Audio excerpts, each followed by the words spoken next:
नवाजुद्दीन सिद्दीकी का जन्म 1974 में उत्तर प्रदेश के छोटे से गांव बुधाना में हुआ, जहां उनके पिता किसान थे।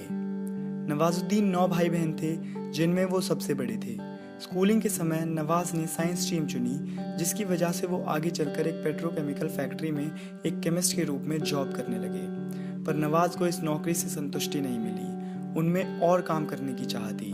नवाज को अभी तक नहीं पता चला था कि उनकी रुचि किस काम में है, तो फिर वो और काम ढूंढने के लिए दिल्ली गए, जहां उनके एक दोस्त ने उन्हें एक दिन थिएटर दिखाया। उस दिन नवाज को रियलाइज हुआ कि थिएटर ही मेरी दुनिया है और इसी में मैं कुछ कर सकता हूँ। पर वो अभी भी एक आम ऑडियंस ही थे, उनमें कॉन्फिडेंस का कोई खोज नहीं था, तो इसलिए उन्होंने स्टार्टिंग में करीब 50-60 रोड साइड प्लेस देखे। फिर कुछ समय के बाद वो साक्षी थिएटर ग्रुप के साथ जुड़ गए और वहाँ उन्होंने मनोज बाजपेयी जैसे एक्टरों के साथ भी काम किया। फिर उन्होंने अपने एक्टिंग में बढ़ते इंटरेस्ट को देखते हुए नेशनल स्कूल ऑफ ड्रामा में एडमिशन लिया और वहीं से ग्रेजुएशन पूरी करी। और यूं ही वो रोड साइड प्लेस में काम करते रहे। इस समय पे नवाज के पास ज़्यादा पैसे नहीं थे, जिसकी वजह से उन्हें एक वॉचमैन की नौकरी करनी पड़ी। सुबह 9 से 4 वो वॉचमैन थे और 5 के बाद वो थिएटर करते थे। कुछ समय तक ऐसा ही चलता रहा और फिर वो मुंबई चले गए और काम की तलाश में। पर मुंबई ने उनकी उम्मीदों पर पानी फेर दिया।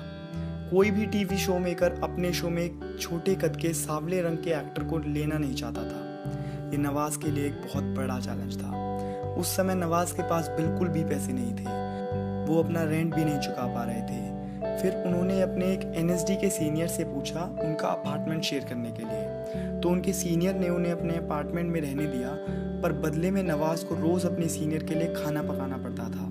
नवाज के लिए जिंदगी का सबसे स्ट्रगल भरा साल था और अब ऐसे समय पे वो अपने गांव भी नहीं लौट सकते थे, क्योंकि वो डरते थे कि बेरोजगारी के कारण समाज उन्हें कैसे ट्रीट करेगा।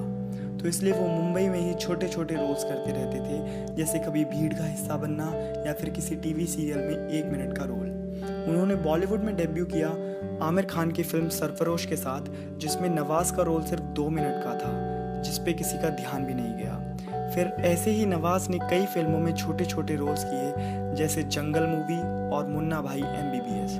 8 सालों तक बॉलीवुड में स्ट्रगल करने के बाद उन्हें पहली बार 2007 में अनुराग कश्यप ने एक बड़ा रोल ऑफर किया फिल्म ब्लैक फ्राइडे में। फिर 2009 में आई मूवी डेव डी में भी उन्हें काफ़ी काम मिला।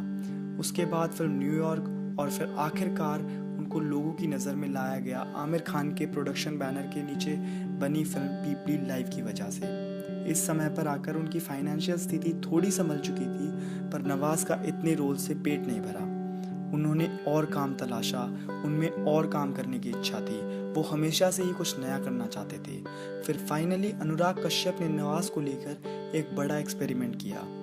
इस बार उन्हें लीड रोल ऑफर किया गया था गैंगस्टर फैजल खान के रूप में फिल्म गैंग्स ऑफ वासेपुर के लिए, जिसकी वजह से नवाज ने पूरे देश भर में से तारीफें बटोरी।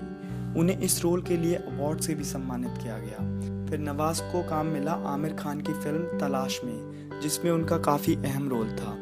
ये अपने आप में ही बहुत बड़ी बात है कि 1999 में आमिर की फिल्म में नवाज को सिर्फ 2 मिनट का रोल मिला था, पर 2012 में नवाज ने आमिर की फिल्म में काफ़ी बड़ा रोल प्ले किया। फिर तो जैसे नवाज ने बॉलीवुड में अपनी पकड़ ही बना ली थी, कुछ बड़ी फिल्मों के साथ, जैसे किक, बदलापुर, मांझी और बजरंगी भाईजान के साथ।